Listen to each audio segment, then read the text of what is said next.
So hello everyone, welcome to EduTap. My name is Archana Deswal and today we will discuss the most important topics of ABFM, that is Advanced Business and Financial Management for your CAP exam, that is on 8th of December 2024, right?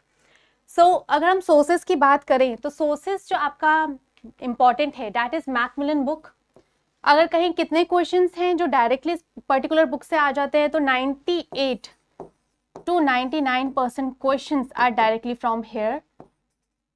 2% और 1% question हैं जो यहाँ से इधर उधर से आ सकते हैं, क्योंकि एग्जामिनर आपको जस्ट बिकॉज कंफ्यूज करने के लिए एक दो क्वेश्चन इधर उधर से दे सकता है, राइट?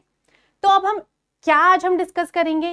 पहली चीज हम डिस्कस करेंगे कि सारे मॉड्यूल्स को देखेंगे, क्या उनमें चैप्टर्स हैं, कितने चैप्टर्स हैं, कौन सा मॉड्यूल मोस्ट इंपॉर्टेंट है, कौन से चैप्टर्स मोस्ट इंपॉर्टेंट हैं और किस मॉड्यूल के न्यूमेरिकल्स इंपॉर्टेंट हैं पर्टिकुलरली एबीएफएम में. So starting with module A. Her module में आपकी ए बी सी मॉड्यूल में आपके 6 चैप्टर्स हैं ईच मॉड्यूल में, ठीक है, एंड डी में है आपके 7 चैप्टर्स. तो मॉड्यूल ए में जो आपकी मैनेजमेंट प्रोसेस है इसमें है पूरा completely theory. It is completely theory. If you want to do self study it will hardly take 5 hours. This module is completely about cramming. आपको सिर्फ बैठ के याद करना है. इसमें कोई न्यूमेरिकल्स नहीं है, सिर्फ मैनेजमेंट थिंकर्स के नाम हैं, उनकी दी हुई थियोरीज है. Planning, organising, staffing, directing, controlling क्या होता है उसके बारे में दिया है, स्ट्रैटेजिक मैनेजमेंट वगैरह. सो ये है आपके चैप्टर्स. मॉड्यूल बी की अगर मैं बात करूं, advance concepts of financial management यहाँ पे है. सेल्फ स्टडी करना चाहते हैं तो 8 घंटे आपको लगेंगे and the module has numerical as well as theory. इसके जो न्यूमेरिकल्स हैं मॉड्यूल सी और डी से अगर मैं कंपेयर करूं तो पर्टिकुलरली इजी हैं. आप इस मॉड्यूल में न्यूमेरिकल्स भी कर सकते हो अगर आपका मैथ्स थोड़ा बहुत भी ठीक है, अगर थोड़ी सी प्रैक्टिस कर ली जाए तो, ठीक है. कौन से चैप्टर्स इसमें इंपॉर्टेंट हैं? 8, 10 and 12. Financial and operating leverages, capital, budgeting for international project investment decisions and decision making. तो इस पर्टिकुलर मॉड्यूल में आपका जो न्यूमेरिकल आते हैं या ये कहो थ्योरी भी आती है, तो इससे आती है कि एनपीवी कैसे कैलकुलेट करना है, एनपीवी मोर देन 1 है तो क्या है, जो कंपनी है कैसे डिसीजन लेती है, पे बैक पीरियड मेथड क्या होता है, ठीक है. ये सब आपके क्वेश्चंस यहाँ पे हैं. डीएफएल, डीओएल कैलकुलेट करना. Next is module C, valuation, mergers and acquisition. 13, 14, 15 जो चैप्टर्स हैं इसके, ये पर्टिकुलरली इंपॉर्टेंट है. इसमें भी न्यूमेरिकल्स हैं और इसमें भी थ्योरी है.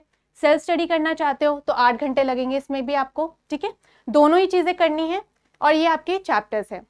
मॉड्यूल डी की अगर मैं बात कर लूँ तो emerging business solutions, hybrid finance, startup finance, private equity and venture capital, artificial intelligence, business analytics and management tool as management tool, green and sustainable finance, special purpose acquisition companies.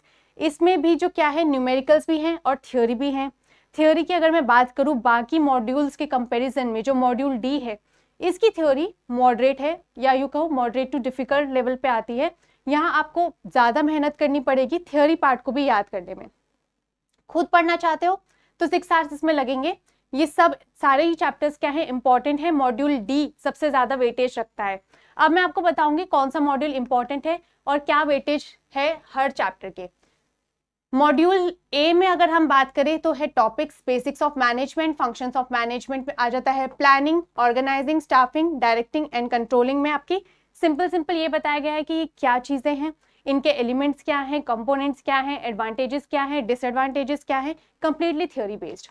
Module B में ये सारे topics हैं आपके, that is alternative finance strategy, DFL, DOL calculate करने के लिए आ जाता है, एनपीवी, पे बैक पीरियड, जो सिंपल न्यूमेरिकल्स हैं आपके, ये इस पर्टिकुलर मॉड्यूल से आपको देखने को मिल सकते हैं. Next is module C. Module C में न्यूमेरिकल्स जो आते हैं बी के कंपैरिजन में ज़्यादा आते हैं. ये हैं आपके पर्टिकुलर टॉपिक्स इस मॉड्यूल में, that is approaches to corporate valuation, approaches to DCF that is discounted cash flow, cyclical and non-cyclical companies. All the topics chapters are very important in this merger, acquisition and restructuring. तो सी में भी कुछ chapters ऐसे हैं जिसमें सारे topics important हैं, ये उनकी लिस्ट है. Next is about module D. Module D में आपका आता है hybrid finance, startup finance, private equity and venture capital, artificial intelligence, business analytics as management tool, green and sustainable financing. ये आपके कुछ इंपॉर्टेंट टॉपिक्स हैं. और इस पर्टिकुलर चैप्टर के अंदर क्या टॉपिक हैं जो इंपॉर्टेंट है, that is applicability of artificial intelligence, artificial intelligence bank and finance में कैसे यूज होता है, tools and techniques of artificial intelligence and morality, ताकि उसको कोई मिसयूज ना करे, इस तरीके के टॉपिक्स हैं। और elements of web analytics, web and mobile analytics, ISO है, progress of green finance, green and sustainable finance भी इंपॉर्टेंट चैप्टर है। अब हम बात करते हैं हर मॉड्यूल की, module A, B, C, D। जो सबसे पहले आपको मॉड्यूल करना है वो करना है आपको D, ठीक है। मॉड्यूल D की अगर मैं थ्योरी की बात करूं तो ये है moderate to difficult, theory is moderate to difficult.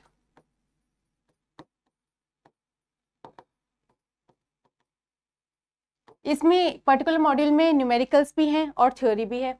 अगर मैं बात करूं कि इस पर्टिकुलर मॉड्यूल करने से आपको कितनी चीजें जो है आ सकती हैं आपके एग्जाम में, अगर हम पास्ट ट्रेंड की बात करें तो पास्ट ट्रेंड को देखते हुए 20 to 30 क्वेश्चंस आपके इस पर्टिकुलर मॉड्यूल से आ जाते हैं, ठीक है। So it is a huge number. Module D को आप बिल्कुल इग्नोर नहीं कर सकते हो। Next let's talk about B and C। Second आपको करना है B and C।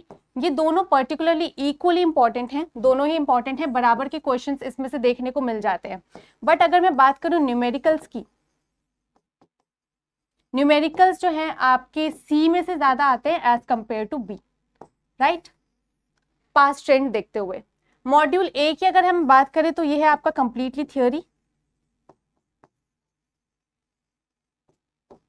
Completely theory है ये। और अगर आपने पर्टिकुलर मॉड्यूल क्रैम कर लिया तो कितने मार्क्स आप फेच कर सकते हैं, दैट इज 10 to 15 मार्क्स आपके कहीं नहीं गए अगर आप ये पर्टिकुलर मॉड्यूल कर लेते हैं तो, right. So first you will do D, then you will do B and C and then you will do A। A में कंप्लीट थ्योरी है, B and C में भी न्यूमेरिकल्स हैं, D में भी न्यूमेरिकल्स हैं।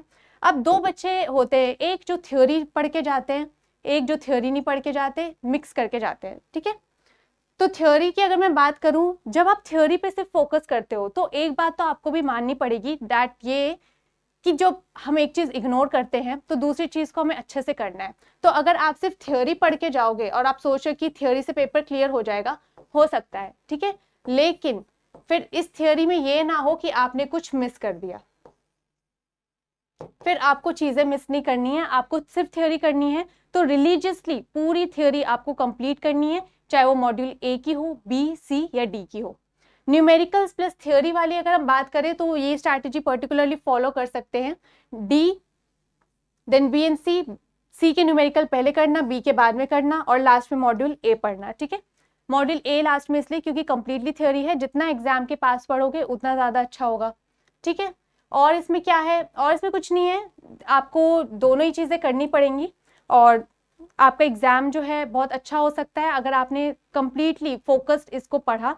ये जो पर्टिकुलर सब्जेक्ट है इतना डिफिकल्ट नहीं है। जो मॉड्यूल D है आपका वो थोड़ी ज्यादा मेहनत मांगता है, B और C आप इजीली मैनेज कर सकते हो, और मॉड्यूल A जो है आपका वो तो टोटली क्या है, बिल्कुल प्योर थ्योरी है। Alright, so that's all for your important topics and important modules. अगर आपका कोई भी डाउट है तो आप कमेंट सेक्शन में पूछ सकते हैं, यू कैन आस्क एनीथिंग।